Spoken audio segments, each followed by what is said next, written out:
Buenas noches. Avanzan las campañas, pero sigue ahí la violencia. Hoy, temprano, fue baleada la casa de Arturo Lara, el ex candidato del Movimiento Ciudadano a la presidencia municipal de Amanalco. Esto fue en el Estado de México. Arturo Lara tiene una herida en una pierna, está hospitalizado, fuera de peligro. Las personas que dispararon dejaron un mensaje donde lo amenazan y le piden o le exigen que abandone la candidatura. Fuentes de la Fiscalía Estatal informaron que no había sido amenazado y tampoco había pedido protección. La Fiscalía está investigando tentativa de homicidio. El coordinador estatal de Movimiento Ciudadano, Juan Cepeda, condenó la agresión y exigió a las autoridades que den con los responsables para que pueda haber un proceso electoral en paz. Sobre el tema de la violencia electoral, Claudia Sheinbaum habló hoy, estuvo en Tamaulipas y pidió que se investigue bien por qué fue asesinado Noé Ramos. Lo recordarán, el viernes el candidato del PAN, PRI, PRD a la presidencia municipal del Mante. Obviamente es lamentar el hecho y solidarizarnos siempre con las familias. Y entiendo que ya hay un detenido por parte de la Fiscalía del Estado, obviamente con el trabajo del Gabinete de Seguridad del Estado. Y creo que ha sido aclarado el tema de que en realidad en este proceso electoral no había solicitado la seguridad. Bueno, en la mañana vamos a tener más sobre las campañas un poco más adelante. En la mañana hubo un enfrentamiento de guardias nacionales, de la División Carreteras de Guardias Nacionales y supuestos delincuentes. Esto se dio en la autopista México-Tuxpan, cerca de la caseta de Tuxpan, en el norte de Veracruz. Parte del enfrentamiento fue grabado por el conductor de un tráiler que quedó en medio de la balacera y esto se registró así. Omar, me tocó la puta balacera, güey. Se están plomeando aquí los federales, güey. Aquí antes de la caseta de Tuxpan, güey. ¿Quién sabe qué pedo, ¿Me puede pasar o qué onda, güey? ¡Tírale! ¡Tire, tire! ¡Tire, tire, tire!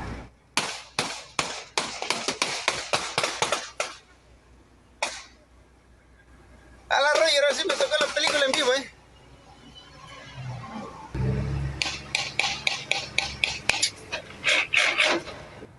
Ahí están las imágenes, pero ¿qué fue lo que ocurrió?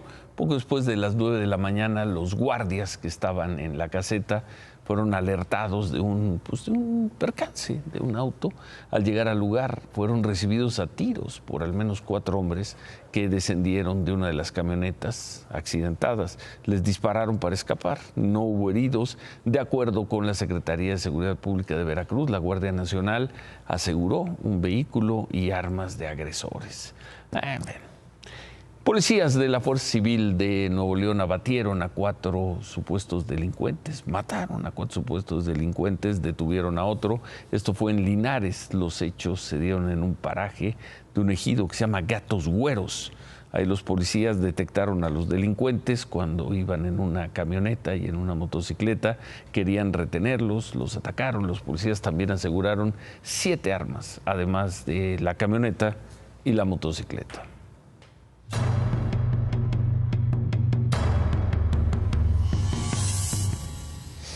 Bueno, vamos a ver esta historia, vamos a ver estas imágenes y vamos a ver este hecho. Hace un mes vimos como fueron 7 incendios forestales, cuando menos 7 incendios forestales en Gilotzingo, Estado de México.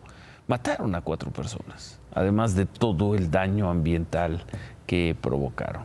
Humberto Padgett fue a la zona hace unos días y encontró esto sobre las posibles causas de estos incendios. No todo es la naturaleza, no todo es el cambio climático, no todo es el niño y la niña. Esto ocurre también porque nadie está conteniendo esto en esa zona del Estado de México, frontera con la Ciudad de México.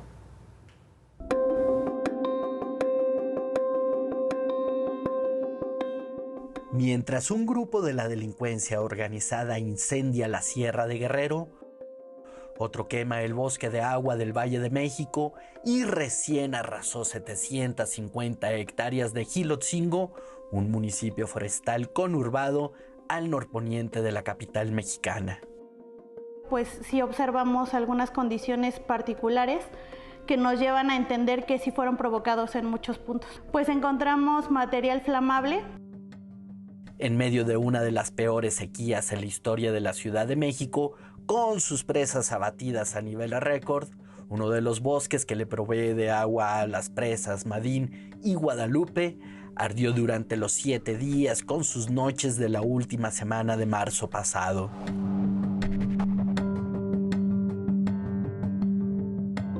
Sofocadas las llamas, incursionamos al Monte de los Talamontes. Antes que por el fuego, miles de árboles, algunos de 30 metros de altura, murieron en las fauces de las motosierras sin siquiera orden para el mejor aprovechamiento y con tal dispersión de madera en el suelo que cualquier chispa ha de desembocar en un océano de fuego. Pero, ¿para qué quemar el bosque? Una explicación es por la presión inmobiliaria que acecha Jilotzingo, cuya población es de 20,000 habitantes, pero en donde su gobierno municipal anterior autorizó de un solo plumazo 20,000 casas, proyecto detenido por la actual administración. Y ese es solo uno de los varios desarrollos en el horizonte, así que se busca despejar el terreno a toda costa. Y, con frecuencia, el chispazo que inicia el incendio no es artificial como la mala fe, sino como el plástico. Pues aquí hay personas que se dedican a saquear algunas zonas donde existe el interés por el metal, o sea, por el cobre, y toman este material, lo traen aquí a algunas zonas boscosas del municipio para que no identifiquemos exactamente a dónde están quemando. Y pues les quitan el plástico al metal y se quedan únicamente con el metal para poderlo vender. Este es un camión cargado de madera talada ilegalmente, volcando al huir de la policía municipal. Los saqueadores de los troncos son algunos de los propios comuneros de Jilotzingo que también dirigen las industrias ilícitas del robo y limpia con fuego del cable, saqueo del agua y extracción de la tierra, lo que da otra razón a la sinrazón de la quema del monte. Los senderos de los Talamontes conducen a un llano en que estos islotes de tierra fértil parecen flotar sobre la arena estéril que quedó luego de la excavación intensiva de los últimos 4 años, siendo que los comuneros poseían el derecho de extraer hasta 70 centímetros de la superficie del paraíso. Pero aquí a esto hoy le llaman Chernobyl. Chernobyl, ¿quién se hace cargo de esto? Despejar el terreno a toda costa, tirar la mayor cantidad de árboles que se pueda. ¿Quién tiene control ahí? ¿Dónde están las autoridades federales? ¿Dónde están las autoridades estatales? Y en todo caso, ¿dónde está la preocupación de las autoridades de la Ciudad de México? Ahí están las imágenes. Vimos hace un mes el incendio y ahí se ve cómo, además del fuego, hay una tala a gran escala en esta región que no está tan lejos de aquí, esta región del centro del país. Xóchitl Gálvez estuvo en Tapachula sobre los retenes, este retén que le pusieron a Claudia Sheinbaum el fin de semana en Chiapas. Estuvo en esa región y habló de la inseguridad que se vive ahí. ¿Saben cuál es la tragedia? Que hay mucha gente de frontera Comalapa desplazada aquí en Tapachula. Más de 3,000 personas han tenido que salir de sus tierras de Motocintla, de frontera Comalapa, porque ya no se puede vivir. La delincuencia organizada ha tomado parte del territorio de Chiapas y eso no lo vamos a permitir. Vamos a pedirle al ejército que en lugar de estar haciendo trenes, en lugar de estar haciendo, bacheando carreteras, refinerías, cuide a los mexicanos porque ellos tienen a su cargo la seguridad nacional.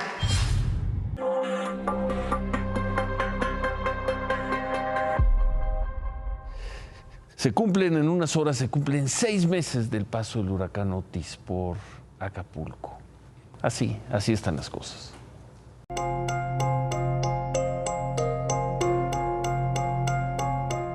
Se ve algo que no puedes ocultar. Ves restaurantes que ya se pusieron en renta, en venta. Todavía muchos negocios cerrados que quizás nunca van a volver a abrir. Eso nos duele.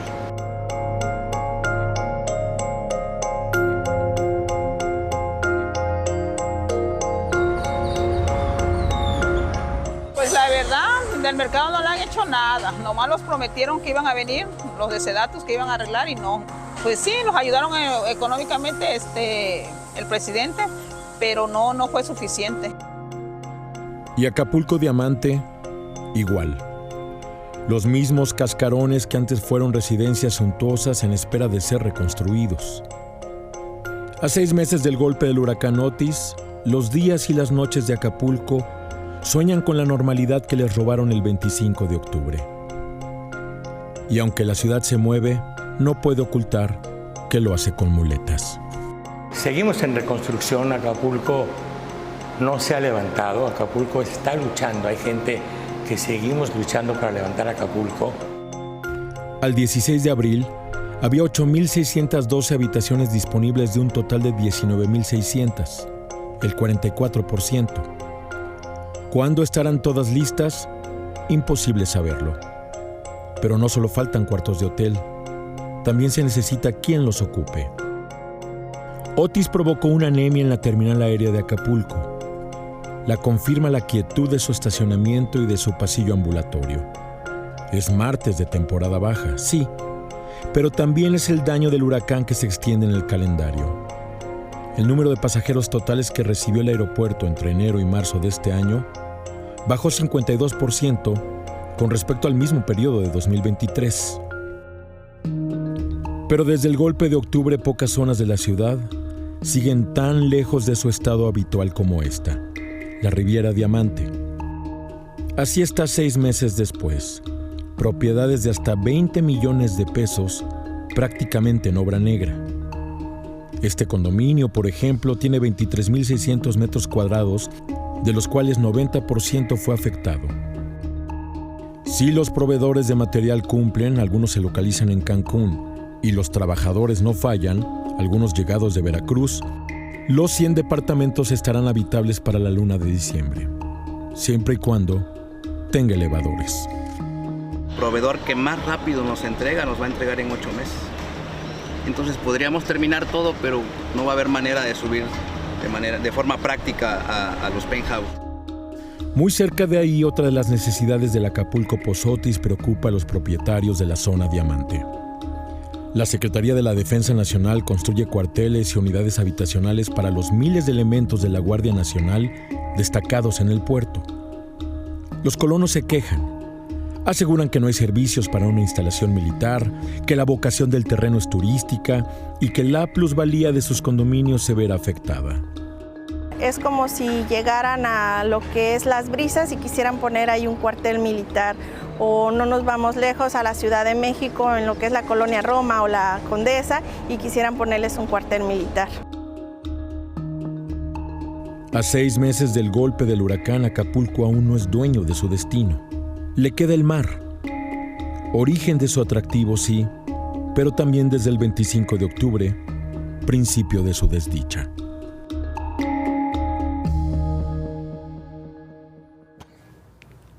Seis meses y de acuerdo con la Cámara Nacional de Comercio, la reactivación económica de Acapulco es apenas de 40%. 6 meses. Claudia, buenas noches. Ciro, buenas noches.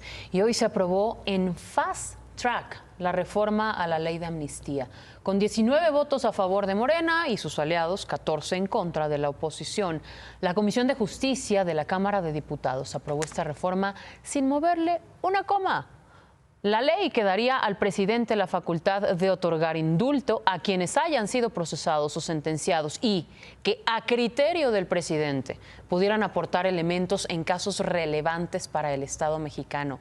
A criterio del presidente. ¿Cómo qué casos? Eso lo definiría el presidente de la República. Pasó sin moverle una coma.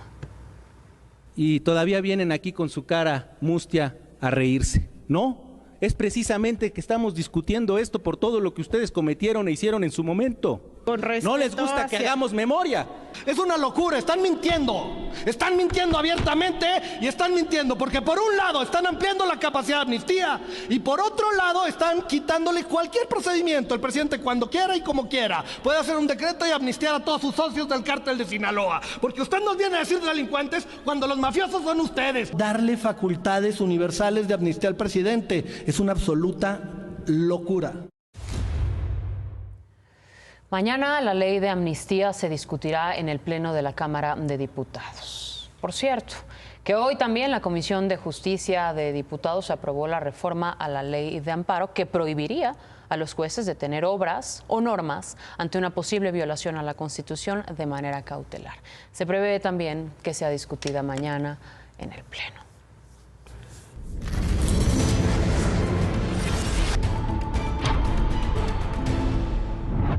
Y de regreso con los candidatos, Xochitl Gálvez estuvo también en Huixtla y en Tonalá. Se comprometió con los pescadores a impulsar programas. No solo de pesca, sino también de turismo. Claudia Sheinbaum estuvo en Pánuco, Veracruz, y en Altamira, Tamaulipas. Ahí defendió la refinería de Tampico, habló de sus proyectos para llevar agua del Papaloapan y el Pánuco para combatir la crisis hídrica en Tamaulipas. Jorge Álvarez Maínez estuvo en la Universidad Enrique Díaz de León, en Guadalajara. Propuso crear un programa nacional de salud mental. Dijo que si llega a la presidencia suspenderá el tramo 5 del Tren Maya porque es el más destructivo. Y el domingo, después del debate, aquí volveremos a tener el mejor postdebate. Crecimiento económico, empleo, pobreza y más en el segundo debate presidencial. Y al terminar, Arturo Saldívar y Roberto Gil Suart en el estudio, cara a cara, discutiendo a fondo. 3 proyectos, solo una decisión informada, la suya. Destino 2024. 28 de abril, al terminar el segundo debate presidencial. Y hoy la Suprema Corte de Justicia de la Nación le rindió un homenaje al ministro Luis María Aguilar a 7 meses de que concluya su periodo.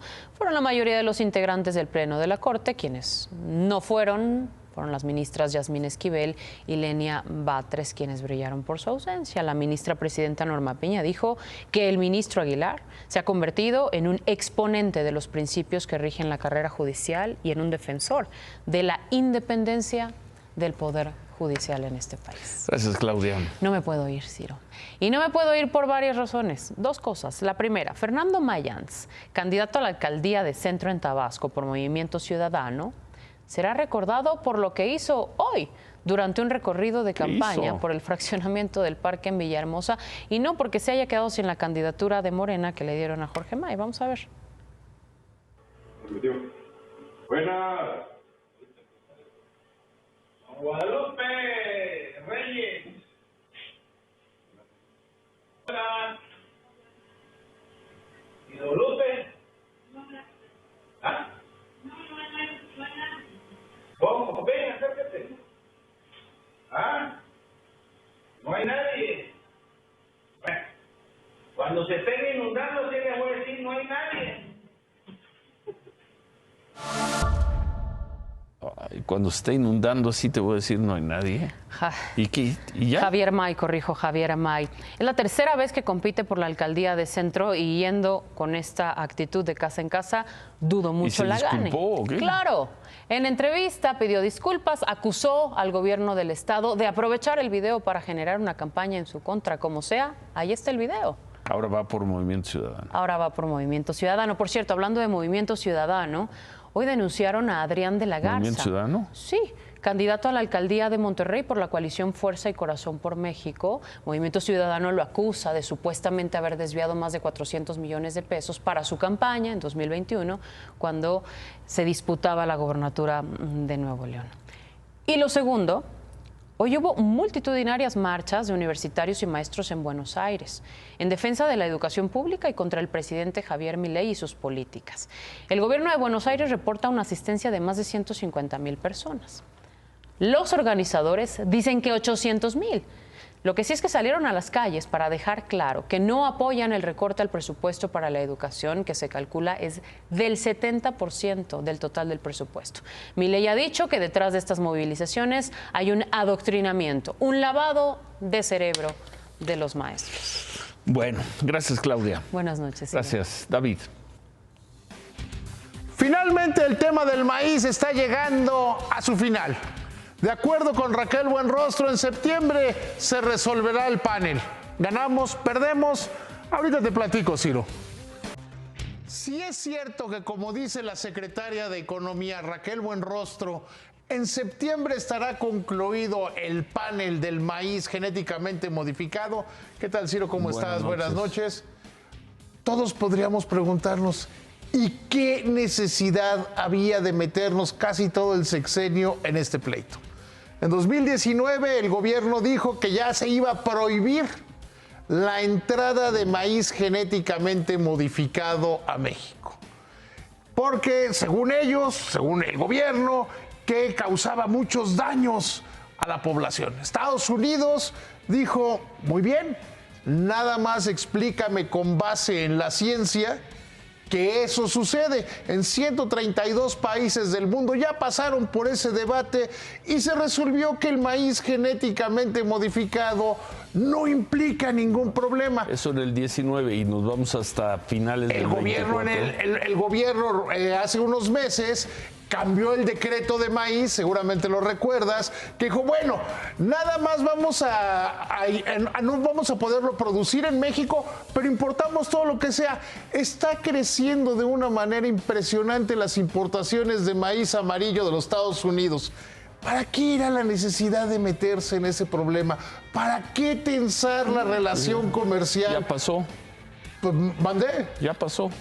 Pues todavía no acaba de pasar, porque si México pierde el panel, si todas las medidas que ha tomado México, de cambiar el decreto y hacer ajustes, si México llegara a perder el panel, Estados Unidos tendría derecho a sancionar a México, tendría derecho de aplicarle un arancel a los productos que eligiera. Es una de esas necedades sexenales que terminará, esperemos. ¿Te costó algo a ti? Pues no, pues me dio mucha diversión. A mí tampoco. Entonces ya vámonos. No, bueno, tampoco fue tan grave, ¿no? Sí fue grave en su momento, porque en algún punto de la negociación, cuando estaba Tatiana Cloutier, que no daba pie con bola en la Secretaría de Economía, aumentaron las tensiones comerciales con los Estados Unidos. Nada. Y llegó Raquel Buenrostro y dijo, bueno, sí, vamos a arreglarlo, y se la ha pasado tratando de resolver esos problemas. Remátala, David. Los de Canacintra le piden a los senadores que paren el Fondo del Bienestar. Dicen que está mal hecho. A ver si les hacen caso. A ver si les hacen caso, pues no les van a hacer caso. Bueno, ¿cuánto?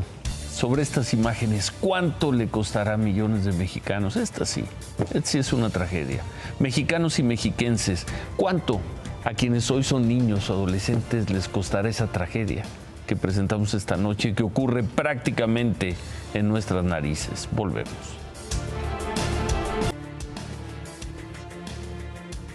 La inacción de la autoridad o la pobre efectividad de la autoridad, como se prefiera, ante la tala clandestina en las regiones del Estado de México que colindan con la Ciudad de México. Esa inacción es criminal y le están pagando millones de personas y la pagarán millones más durante años. Ahí quedan las imágenes de Gilotzingo que presentamos esta noche. ¿Alguna autoridad le preocupa lo que ocurre ahí? ¿Alguna autoridad le conviene lo que ocurre ahí? O como es zona de gran presencia criminal desde hace más de una década, las autoridades federales de la Ciudad de México y del Estado de México voltean para otra parte. que a nadie sorprende entonces la crisis del agua, la crisis ambiental, que también tiene su origen en esa tala clandestina. Se quedan con ¿Qué importa? Gracias, buenas noches, ánimo.